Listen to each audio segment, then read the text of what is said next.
안녕하세요. 한올국어학원 김소희 원장이에요. 오늘은 한올국어학원에 학생들이 많이 다니는 학교인 세화여고 국어 내신에 대해서 설명을 해드리려고 해요. 2022년 내신 시험지로 경향을 한번 분석해 드릴게요. 세화여고 작년 중간고사 출제 유형이에요. 현대수필, 고전소설, 그리고 문법, 의문 변동과 한글 맞춤법 이렇게 나왔고요. 총 30문항 중에 선택형이 24문항, 서술형이 6문항 이렇게 나왔어요. 근데 전체적으로 보면 현대수필 고전소설은 문학에 해당하고 의문 변동과 한글 맞춤법은 문법에 해당하기 때문에 문학 반, 문법 반, 그래서 딱 반반으로 50%씩 출제되었고요. 교과서가 100% 나온 굉장히 예외적인 범위의 시험이었어요. 왜 예외적이냐고 말씀드리냐면 여태까지는 세화여고가 시험 문제에 교과서만 낸 적이 거의 없었거든요. 뒤에 가서 다시 설명해 드릴게요. 시험 범위 확인해 볼게요. 보시면 교과서는 천재 박영목 교과서를 써요. 국어 교과서 중에서 근처 학교들이 제일 많이 쓰는 교과서기도 하고 전국적으로도 굉장히 많이 쓰는 교과서일 거예요. 시험 범위가 정말 심플하고 조금이죠. 2단원, 3단원 이렇게 교과서 범위 내에서 들어갔는데 2단원은 수필과 고전소설이 각각 5문제, 10문제, 3단원에서는 문법이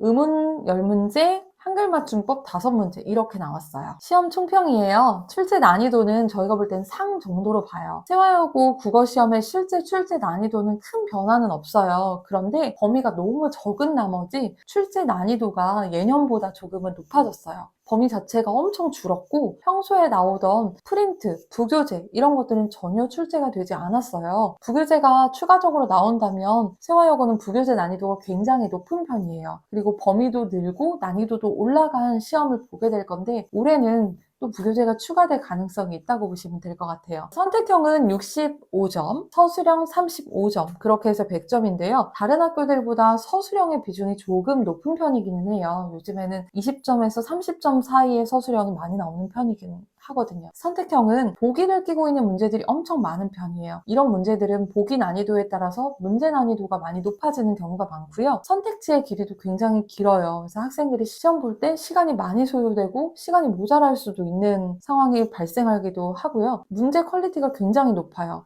학생들은 굉장히 어려워하는데 학원에서는 문제들을 보면서 굉장히 감탄해요. 와, 선생님이 진짜 고민하시고 깔끔하게 어려운 문제 내셨다 하는 학교가 세화여고예요.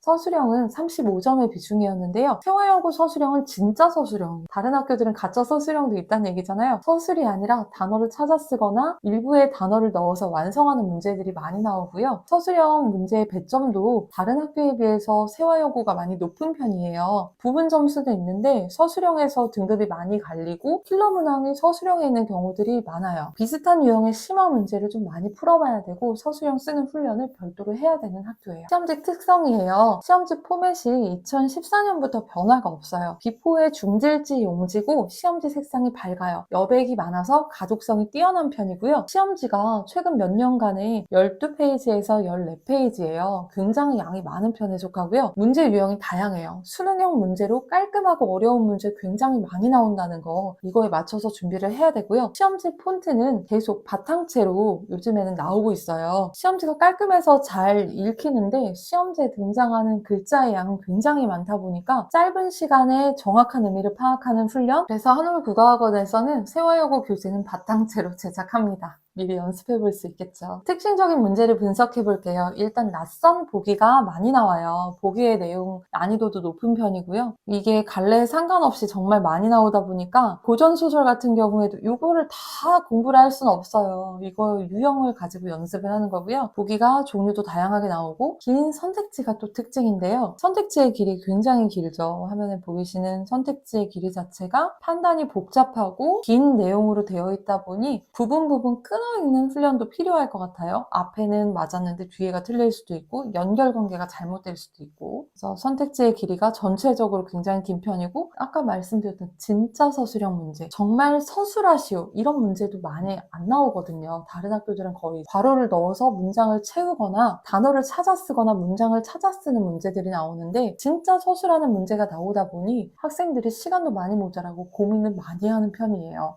문법도 진짜 서술형으로 나오고 정말 쓰기가 어려운 문제들이 많이 있어요. 거기다 배점도 보세요. 7점, 6점 이러다 보니 굉장히 고민되는 서술형이겠죠. 긴장되는 문제들이에요. 고득점 전략이에요. 세월고가 시험지 포맷뿐만 아니라 시험 문제 유형도 변함이 없어요. 문제 패턴에 익숙해지려면 전체 기출문제를 철저하게 분석해야 해요. 그리고 사립학교들은 선생님들도 변하지 않으시는 편이잖아요. 그래서 선생님 성함 보시면서 이 선생님 이런 유형 내시는구나 눈치를 좀 채고 있으면 좋을 것 같아요. 달달 외우지 말고 깊이 있는 이해를 중심으로 하셔야 돼요. 달달 외우는 거 그렇게 큰 도움이 되지 않아요. 충실한 이해를 바탕으로 암기는 물론 암기할 거는 골라서 문법 같은 경우에 암기가 필요한 부분들 많거든요. 그런 건 암기하지만 비슷한 유형의 문제를 풀어서 자기 것으로 만들고 응용력을 키워서 새로운 문제가 나와도 답을 찾을 수 있게 훈련을 해놔야겠죠. 세화여고는 교과서 범위 중에 문법과 문학 범위 위주로 출제가 되는 편이에요. 역대 기출문제 유형 다 분석해야 되고요. 어떤 선생님이 어떤 문제 내시는지 분석해서 확인하셔야 돼요. 문법은 디테일하게 나와요. 암기만 하고 있으면 안 되고요. 암기를 기본으로 해서 그걸 서술형으로 내더라도 쓸 수 있어야 돼요. 다른 학교들은 문법 가지고 서술형으로 풀어 쓰는 거 문제 많이 안 나와요. 세화여고의 특징적인 문제니까 준비를 따로 하셔야겠죠. 그리고 문학은 개념어 적용이 핵심적인 부분이에요. 연계 문제 학습 필요하고요. 문학 개념어 모르면 작품 꼼꼼하게 보는 거 별 소용이 없을 수 있어요. 프린트 범위나 부교재가 나오면 굉장히 난이도가 높아지고 어렵게 출제돼요. 그리고 교과서에 비해서 비중도 높게 나오니까